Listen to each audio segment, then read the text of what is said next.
संपूर्ण ब्रह्मांड में भगवान भोलेनाथ की महिमा का बखान सर्वप्रथम किया जाता है। शिव की सदा ही संकट को मिटाने तथा स्वयं कालचक्र से सामना करने को आतुर रहते हैं। पृथ्वीलोक वासियों की रक्षा तथा सदा ही भक्तों के बीच वास करने के लिए स्वयं अपने आप को 12 कुंजों में विभाजित कर दिया और पृथ्वीलोक में ज्योतिर्लिंगों के रूप में विराजमान हो गए। शास्त्रों और पुराणों के अनुसार जो भी मानव इन ज्योतिर्लिंगों का दर्शन करता है उसके जन्म जन्म के पाप कट जाते हैं, दुख मिट जाते हैं, पीड़ा सब मिट जाती है। ज्योतिर्लिंग यात्रा के लिए अगली टोली निकल रही है 8 नवंबर 2024 को और वापसी होगी 1 दिसंबर 2024 को। तीर्थ यात्रा एसोसिएशन के साथ सोमनाथ, नागेश्वर, भीमाशंकर, त्र्यंबकेश्वर, ग्रीनेश्वर, वैद्यनाथ, महाकालेश्वर, ओमकारेश्वर, द्वारका और सिद्धि का दर्शन कर अपना जीवन सफल कीजिए। ज्यादा जानकारी और रिजर्वेशन के लिए कॉल कीजिए 57019809, 57019809 या तो 59498703। ऐसा पावन अवसर जीवन में बार बार नहीं आता। यात्रा कर महादेव का असीम कृपा प्राप्त करे तीर्थ यात्रा एसोसिएशन के साथ। ज्योतिर्लिंगों की यात्रा कर महादेव की असीम कृपा प्राप्त करें।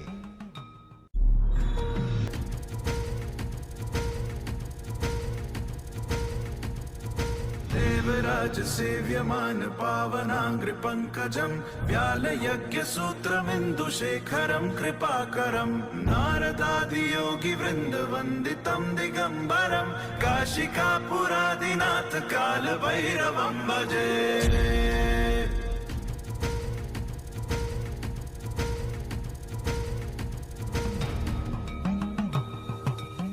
नमस्ते। यात्रा प्रोग्राम में आप सब लोग के शक्तिमय अभिवादन करत है जा।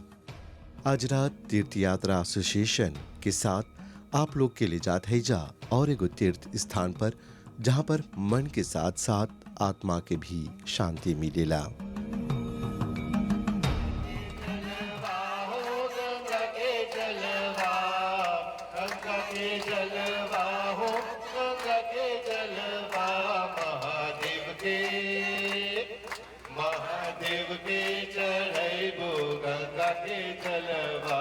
अपन भोले बाबा के श्रृंगार चढ़ैबो, अपन भोले बाबा के श्रृंगार चढ़ैबो, श्रृंगार चढ़ैबो बाबा श्रृंगार चढ़ैबो, श्रृंगार चढ़ैबो बाबा श्रृंगार चढ़ैबो।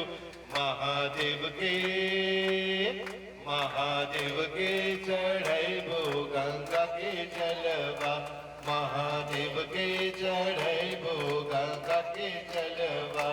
अपन भोले बाबा के नारियल चढ़ैबो, अपन भोले बाबा के नारियल चढ़ैबो, नारियल चढ़ैबो बाबा नारियल चढ़ैबो, नारियल चढ़ैबो बाबा नारियल चढ़ैबो। अपन भोले बाबा के पान फूल चढ़ैबो, अपन भोले बाबा के बिलपत्र चढ़ैबो, बिलपत्र चढ़ैबो बाबा बिलपत्र चढ़ैबो, बिलपत्र चढ़ैबो बाबा बिलपत्र चढ़ैबो। अपन महादेव के चढ़ैबो गंगा के जलवा, महादेव के चढ़ैबो गंगा के जलवा, महादेव के चढ़ैबो गंगा के जलवा।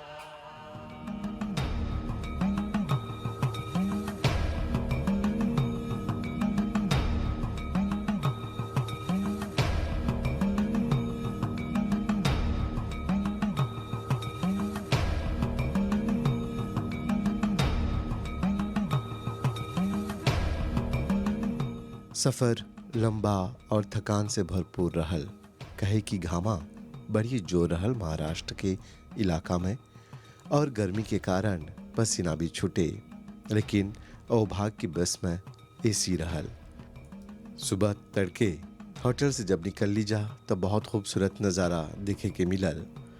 हैजा परी जन फिल्म में हमेशा देखे तरह ली जा, आज आँख के सामने ऊँट के सवारी देख ली जा। हैजा परी ऊँट के भी परंपरा बाते और ऊँट के सवारी के रूप में प्रयोग करल जाला। छोटा बड़ा सब एकर प्रयोग करेला और बड़ी सुख के साथ ये लोग के पालन पोषण होवेला।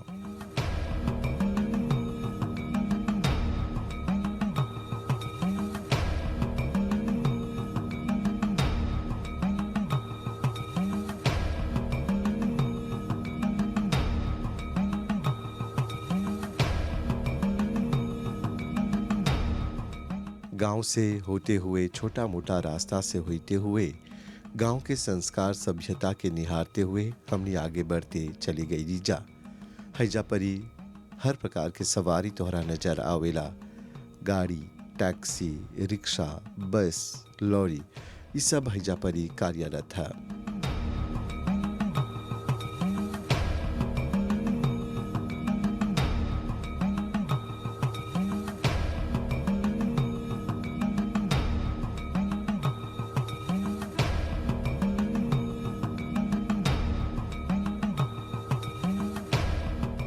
पूरा रास्ता महाराष्ट्र के हर गांव में तोहरा हरियाली ही हरियाली नजर आवेला।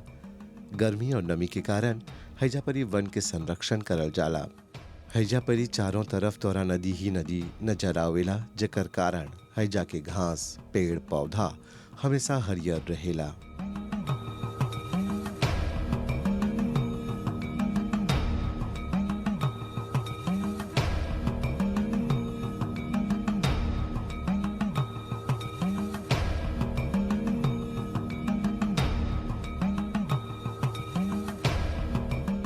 हैजा के लोग आज भी गौ पालन के परंपरा के जिंदा रखले हवन जा। एगो कारण हैजा के हरल भरल घास त दूसरी तरफ धार्मिक मान्यता। ऐसन मानल जाला कि जेकर घर में एगो गाय रहेला ओकर घर में बरकत रहेला, शांति सुख रहेला और कब्बो के धन के कमी ना होवेला। काहे कि गाय से दूध, घी, ओकर गोबर के भी इस्तेमाल करल जाला।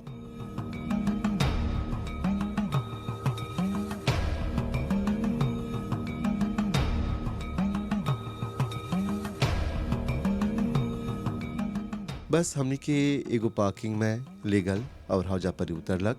फिर हौजा से यमुना गोदावरी संगम खातिर रिक्शा पकड़ ली जा।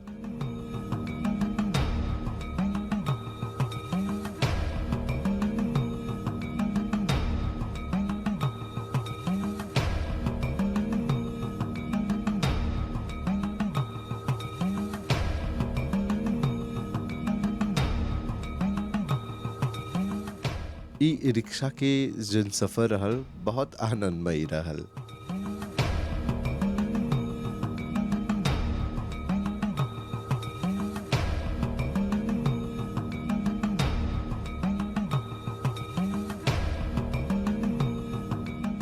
पहाड़ी रास्ता रहल, कैसनो भी ये रिक्शा कलप कलप के हमनी के हौजा परी ले गल। काहे कि रहल पहाड़ चढ़े के और जन तेजी से जालन जा, काहे कि सवार लोग ढेर आवेलन जा। वो लोग के रोजी रोटी कमाई के रहेला, हमेशा जल्दबाजी में रहेलन जा।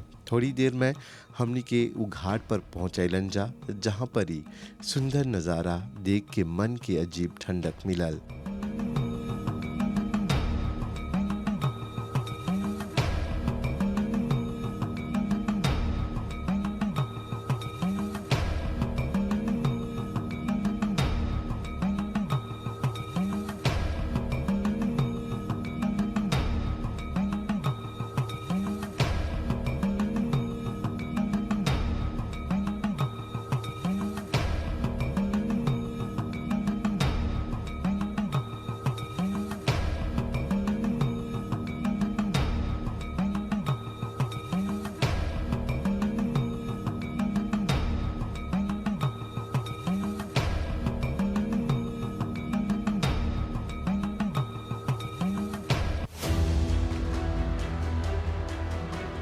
मनुष्य जीवन जोन बातें बड़ी भाग से मिलेला। 84 लाख योनि के बाद ई जीवात्मा के मनुष्य जीवन प्राप्त होएला। ई जीवन बड़ी पुण्य कर्म से मिलल बाते। भारत के 4 धाम के यात्रा कर ये मनुष्य जीवन के और भी सार्थक बनावा। यमुनोत्री, गंगोत्री, बद्रीनाथ, केदारनाथ, हरिद्वार, अयोध्या, वृंदावन, वाराणसी, ऋषिकेश और उत्तरकाशी यदि तोहर स्वप्न स्थल है तो जल्दी से अगला तीर्थ यात्रा खातिर अपन स्थान बुक करावा। अगला 4 धाम यात्रा खातिर यात्री लोग के टोली रवाना होत बाटे मॉरिशस से 14 सितंबर 2024 के और वापसी होत बाटे 10 अक्टूबर 2024 के। ज्यादा जानकारी और रजिस्ट्रेशन खातिर कॉल करा 5701 9809 570N 9809 या ता फोन करा 5949 8703 5949 8703 पर। जीवन में ऐसा मौका बार बार नहीं आवेला।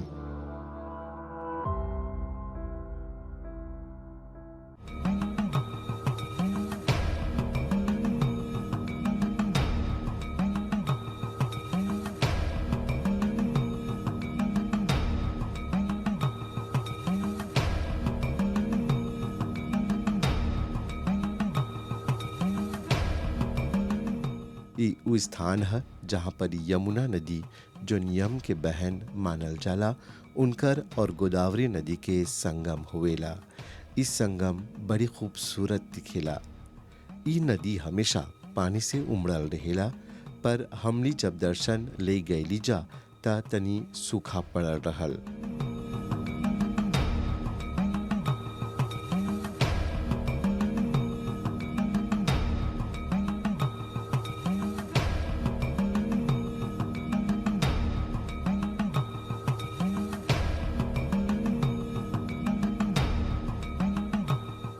गोदावरी नदी भारत के प्रायद्वीपीय भाग में से एगो प्रमुख नदी है। ई नदी सबसे प्रायद्वीपीय नदी में से सबसे बड़ा मानल जाला। इनकरा दक्षिण गंगा भी बोलल जाला। इनकर उत्पत्ति पश्चिमी घाट में त्रयंबक पहाड़ से हो रहल। ई महाराष्ट्र में नासिक जिला से निकलेला। एकर लंबाई प्रायः 1403.5 किलोमीटर के है। ई नदी के पाठ जो है बहुत बड़ा है।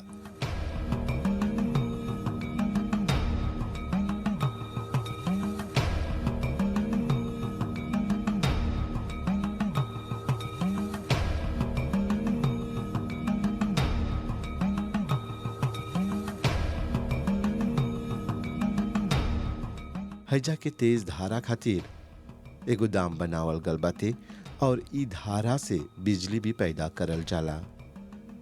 गर्मी के कारण बहुत तेज ना लगे, पर हैजा के ठंडा हवा और पानी छूते ही मन में ठंडक पहुंच गल।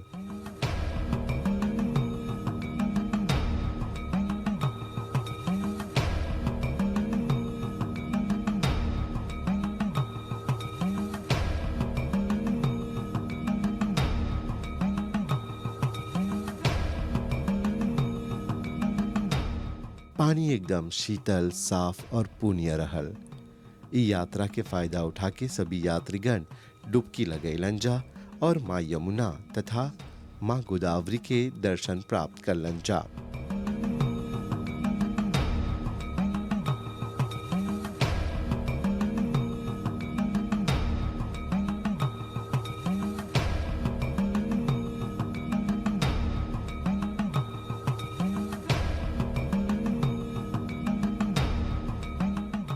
पूजा अर्चना करला के बाद हैजा परी वो लोग अपन मन में शांति अनन जा, काहे कि मानल जाला कि इस संगम में जीवन में एक बार स्नान करला से, पूजा अर्चना करला से जितना भी पितरी दोष बा उ दूर हो जाला।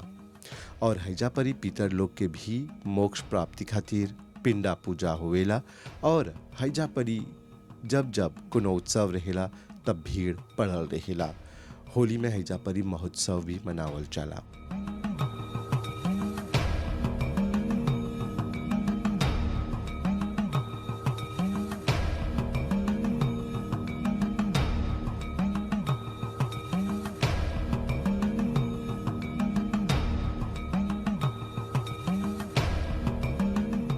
ढेर कोई ई यमुना गोदावरी संगम में नौका विहार भी करेलन जा। हैजा 24 घंटा फेरी बोट के सेवा उपलब्ध रहेला। कितने लोग ई फेरी बोट से अपन रोजी रोटी कमावेलन जा। पर्यटक लोग विदेश से भी आके हैजा परी सवारी करेलन जा और हैजा के नौका विहार रात में करबा त अति सुशोभित लगेला।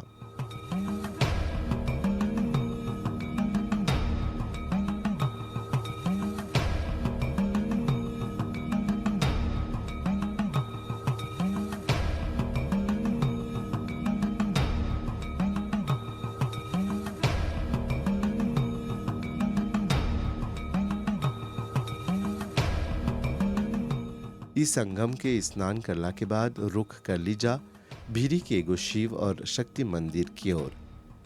हौजा पर पहुंचला के बाद एगो विशाल भगवान विष्णु के दर्शन भैल, जेकर 17 गो देवता के सिर रहल।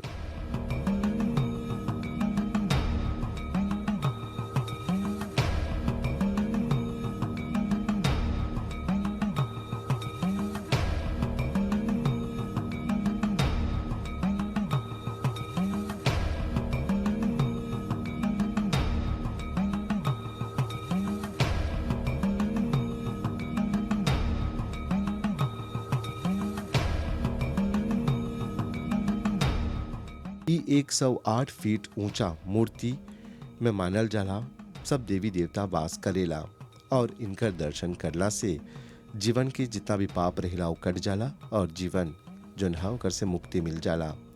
इनकरे कारण आज इस स्थान पर पर्यटक लोग भारी मात्रा में आवेलन जा और इनकर दर्शन पावेलन जा। ई पर्यटन खातिर एगो आकर्षण के केंद्र भी बन गल बाटे।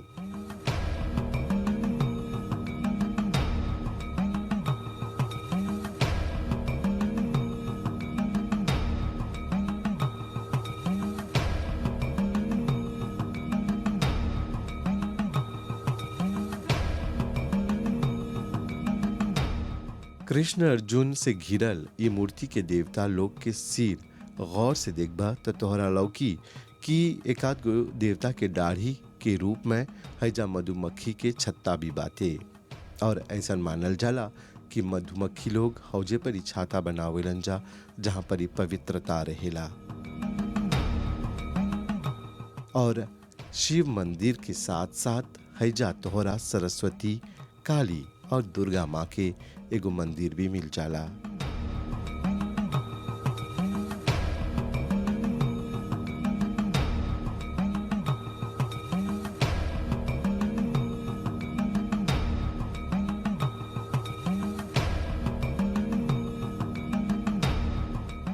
हैजा के नदी और शिवलिंग तांबा से बनावल गल बाटे।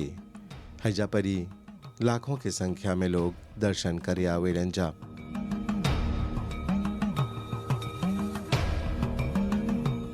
इस सब के दर्शन के बाद भगत लोग पास होला बाजार के दौरा करलन जा, जहाँ पर ही पूजा के हर एगो सामान बेचाला।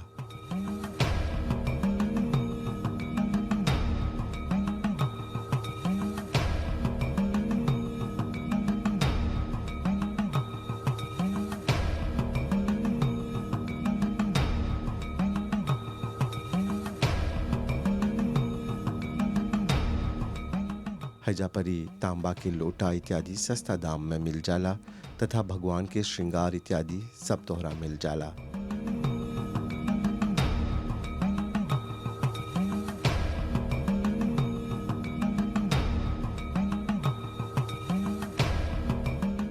काफी समय हैजा परी बितैला के बाद खरीदारी के बाद हमने के यात्री लोग नजदीक के कुबेर भंडार मंदिर के दर्शन करे गए जा। ये एगो बहुत पुरान मंदिर है जहाँ पर ही शिव जी के दर्शन करला के बाद आशीर्वाद के रूप में एगो रुद्राक्ष मिलेला जोन शिव जी के आंख के प्रतीक है। और ऐसा मानल जाला कि हैजा पर ही सिर टेकला से जितना भी तोहर मनोकामना बा उ पूरा होला। ढेर कोई के संतान ना हुए, हैजा पर ही मनोकामना करला के बाद उ लोग के संतान की मनोकामना पूरा भैल। मंदिर के आसपास कितने मना देवी देवता के मूर्ति रहल। इस सब के दर्शन करला के बाद आज के यात्रा हमने हैजा परी पूरा कर ली जा और एक साथ हमनी के भी मुलाकात के समय पूरा होत बाती। आवत सप्ताह मिलब जा यही चैनल पर यही बखत यही प्रोग्राम के साथ जेकर नाम है यात्रा। गणपति बाप्पा मंगल मूर्ति बोल बोल गणपति गजानना बोल बोल बोल गणपति गजानना बोल गजानना गजानना गजानना बोल गजानना गजानना गजानना बोल बोल बोल बोल गणपति गजानना बोल बोल बोल गणपति गजानना बोल गजानना गजानना गजानना बोल गजानना गजानना गजानना बोल। आ जाओ शिव के दुलारे, आ जाओ शिव के दुलारे, गौरी के प्यारे शिव के दुलारे, गौरी के प्यारे शिव के दुलारे बोल बोल बोल बोल गणपति गजानना बोल बोल बोल गणपति गजानना बोल गजानना गजानना गजानना बोल गजानना गजानना गजानना बोल बोल बोल बोल गणपति गजानना बोल बोल बोल गणपति गजानना बोल गजानना गजानना गजानना बोल। आ जाओ सिद्धि विनायक, आ जाओ सिद्धि विनायक, गौरी के प्यारे शिव के दुलारे, गौरी के प्यारे शिव के दुलारे बोल बोल बोल बोल गणपति गजानना बोल बोल बोल गणपति गजानना बोल गजानना गजानना गजानना बोल गजानना गजानना गजानना बोल बोल बोल बोल गणपति गजानना बोल बोल बोल गणपति गजानना बोल गजानना गजानना गजानना बोल। आ जाओ हीरमाया, आ जाओ हीरमाया, गौरी के प्यारे शिव के दुलारे, शिव के दुलारे गौरी के प्यारे।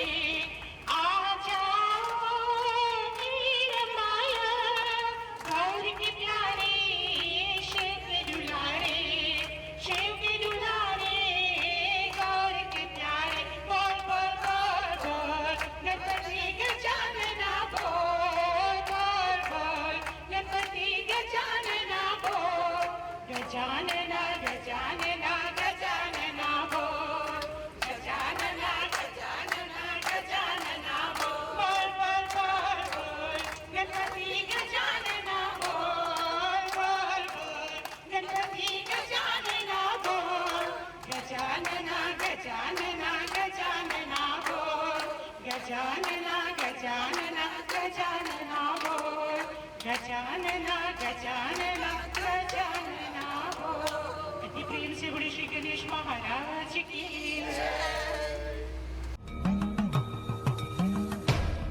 भाई बहन लोग, जीवन भी एगो यात्रा है और जीवन के यात्रा तब तक पूरा नहीं होवेला जब तक हमनी के जोन बड़ा बुजुर्ग लोग रहल वो लोग के धरती भारत के देवी देवता लोग के दर्शन ना होवेला।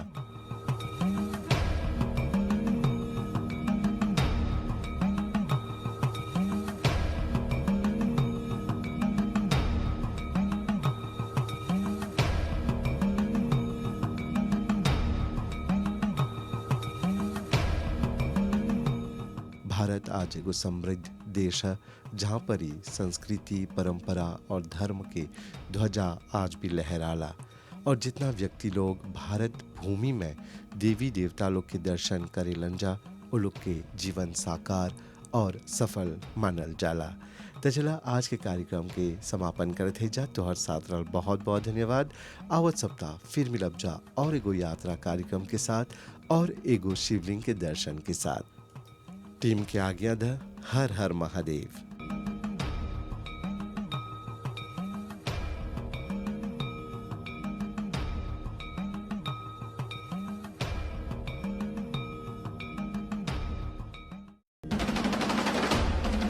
संपूर्ण ब्रह्मांड में भगवान भोलेनाथ की महिमा का बखान सर्वप्रथम किया जाता है।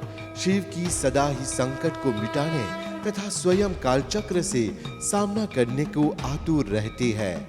पृथ्वीलोक वासियों की रक्षा तथा सदा ही भक्तों के बीच वास करने के लिए स्वयं अपने आप को 12 कुंजों में विभाजित कर दिया और पृथ्वीलोक में ज्योतिर्लिंगों के रूप में विराजमान हो गए।